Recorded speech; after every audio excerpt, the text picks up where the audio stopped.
নমস্কাৰ বন্ধু বান্ধৱীসকল, আজি আমি আকৌ পুনৰ এটি নতুন অধ্যায়লৈ আহিছোঁ।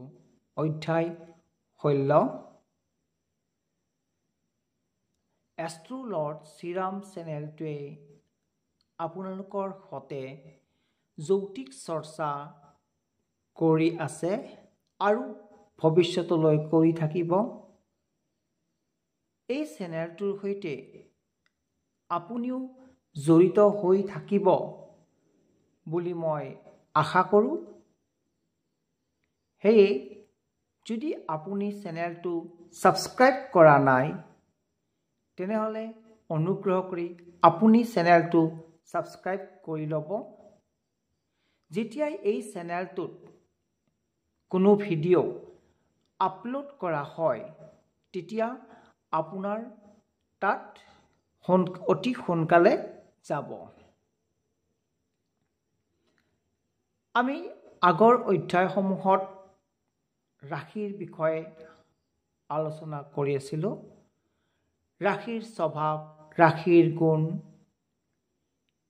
বিষয়ে আমি আলোচনা কৰি আছিলোঁ। আজি আকৌ এটি নতুন অধ্যায়লৈ আহিছোঁ। ৰাশিৰ স্বভাৱ গুণৰ বিষয়ে লৈ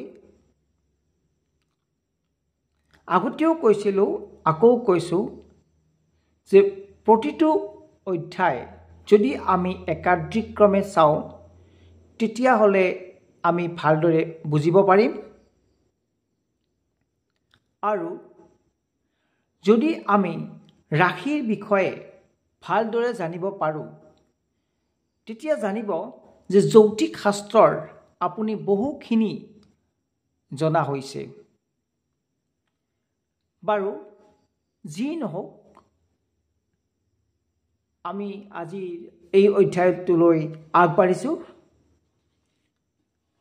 ইয়াত লিখা আছে, চাতুৰ্বৰ্ণ্য ময়া সৃষ্টম গুণকৰ্মঃ বিভাৰাসা। অৰ্থাৎ ময়ে সৃষ্টি কৰিছোঁ।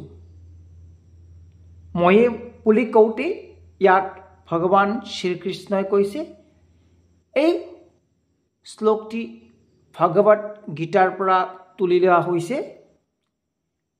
চাতুৰ্বৰ্ণ্য ময়া, ময়ে চাৰিটা বৰ্ণ সৃষ্টি কৰিছোঁ। গুণ কৰ্ম বিভাৰাসা, যে মানুহৰ কৰ্মৰ কি কৰ্ম কৰিব, সেই কৰ্মৰ যি গুণ, সেই গুণসমূহৰ ওপৰত ভিত্তি কৰিয়ে চাৰিটা বৰ্ণৰ সৃষ্টি কৰিছোঁ। অৰ্থাৎ ভাগৱত গীতা অনুসৰি এই কথাখিনি কৈছোঁ। অৰ্থাৎ ভগৱান শ্ৰীকৃষ্ণই চাৰিটা বৰ্ণ সৃষ্টি কৰিছে। ব্ৰাহ্মণ, ক্ষত্ৰিয়, বৈশ্য আৰু শূদ্ৰ, এই চাৰিটা বৰ্ণাত্মক বিভাজন কৰিছে। কিহৰ ওপৰত নিৰ্ভৰ কৰি? পুনৰাই কৈছোঁ, কৰ্মৰ ওপৰত নিৰ্ভৰ কৰি। গুণ কৰ্ম বিভাৰাসা, অৰ্থাৎ কৰ্মৰ ওপৰত নিৰ্ভৰ কৰিয়ে তেওঁ ৰচনা কৰিছে।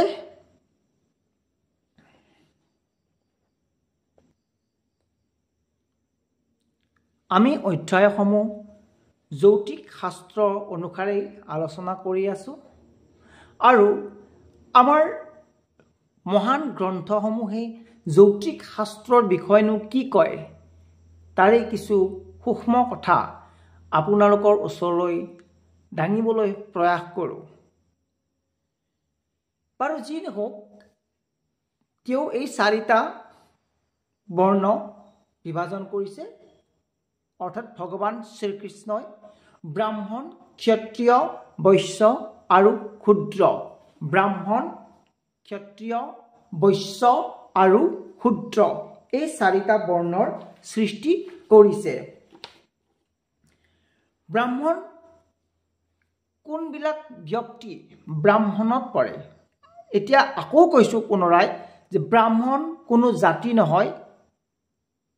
আমি ইয়াত কৰ্মৰ ওপৰত ভিত্তি কৰি, গুণৰ ওপৰত ভিত্তি কৰি কোৱা কথাষাৰেই কৈছোঁ যে ব্ৰাহ্মণ হ'বলৈ হ'লে মানসিক শান্তি মানসিকভাৱে শান্তি তেওঁৰ আত্মসংযম গুণ থাকিব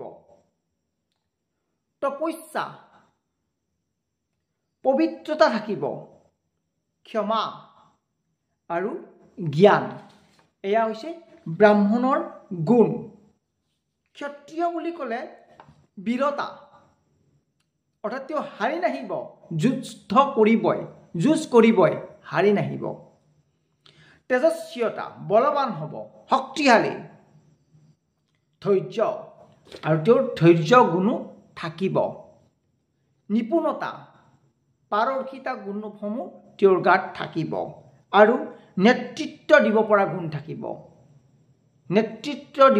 গুণ থাকিব কাৰ ক্ষত্ৰিয়ৰ বৈশ্য হৈছে কৃষি ব্যাপাৰ সাধাৰণ কৰ্ম উপাৰ্জনৰ বাবে যি স্বাভাৱিক কাম কৰা হয় এই সকলোবিলাক বৈশ্য শূদ্ৰ হৈছে আপোনাৰ সেৱাভাৱ আৰু শাৰীৰিক শ্ৰম কৰি সমাজক আগবঢ়াই নিয়া এয়া হৈছে শূদ্ৰৰ কাম আৰু আন কিছু সৰু কাম এয়া হৈছে শূদ্ৰৰ কাম আৰু এই কথাষাৰ এইখিনি যি ব্যক্ত কৰা হ'ল এইখিনি গীতাৰ আধাৰত ভাগৱত গীতাৰ আধাৰত আলোচনা কৰা হ'ল এতিয়া যৌতিক শাস্ত্ৰটো এই চাৰিওটাৰ উল্লেখ অতি ভালদৰে আছে এতিয়া আমি আলোচনা কৰিম যে এই চাৰিওটা কিদৰে যৌতিক শাস্ত্ৰত জড়িত হৈ আছে যৌতিক শাস্ত্ৰত ক্ষত্ৰিয় ব্ৰাহ্মণ বৈশ্য আৰু শূদ্ৰ বৰ্ণক ৰাশিসমূহত ভাগ কৰিছে ক্ষত্ৰিয় বৰ্ণত আপোনাৰ 1, 5 আৰু 9 1, 5 আৰু 9 নম্বৰ ৰাশি হৈছে আপোনাৰ ক্ষত্ৰিয় বৰ্ণ এতিয়া 1, 5, 9 বুলি কওঁতে আমাৰ মনলৈ আহিল যে 1, 5, 9 ৰাশিসমূহ হৈছে অগ্নি তত্ত্বৰ অৰ্থাৎ খঙাল ঠিক তেনেকৈ ক্ষত্ৰিয় বৰ্ণ আৰু এই ৰাশিসমূহ হৈছে পিত্ত বৰ্ণৰ লগতে বিষম বৰ্ণ ঠিক তেনেদৰে ব্ৰাহ্মণ বৰ্ণৰ হৈছে 4, 8 আৰু 12 4, 8 আৰু 12 আৰু এইকেইটা হৈছে আপোনাৰ জল তত্ত্বৰ ৰাশি লগতে সম ৰাশি গতিকে এয়া হৈছে শান্ত প্ৰকৃতিৰ চাফা নিৰ্মল লগতে স্ত্ৰী প্ৰকৃতিৰ বৈশ্য বৰ্ণৰ হৈছে 2, 6 আৰু 10 এয়া হৈছে বৈশ্য বৰ্ণ যি নেকি এয়া হৈছে পৃথ্বী তত্ত্ব ৰাশি পৃথ্বী ভাৰ অৰ্থাৎ তেওঁলোকৰ ক্ষমতা আছে কোনো এটা কাম কৰাৰ তেওঁলোকৰ ক্ষমতা আছে ধৈৰ্য আছে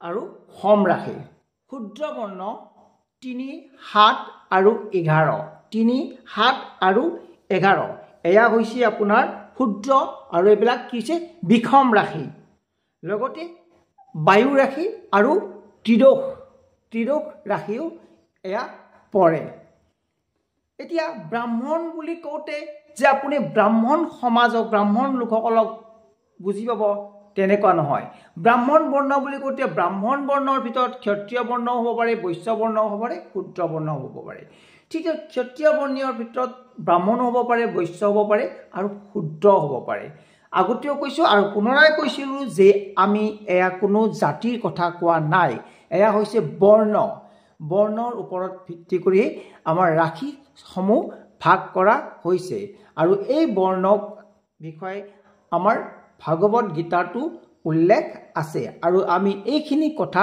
ভালদৰে জানিব পাৰিলোঁ বাৰু যি কি নহওক এনেকৈ এষ্ট্ৰলট শ্ৰীৰাম চেনেলটোৱে আপোনালোকৰ ওচৰলৈ লৈ আনিব যৌতিক চৰ্চা বিষয় আৰু যৌতিক চৰ্চা এনেকৈ কৰি থাকিব আশা কৰোঁ আপুনিও এই চেনেলটোৰ সৈতে জড়িত হৈ থাকিব আৰু আপোনালোকে এই চেনেলটো শ্বেয়াৰ কৰি দি যাতে আৰু আন কোনোৱে চাব পাৰে, তাৰ পৰা লাভ হ'ব পাৰে।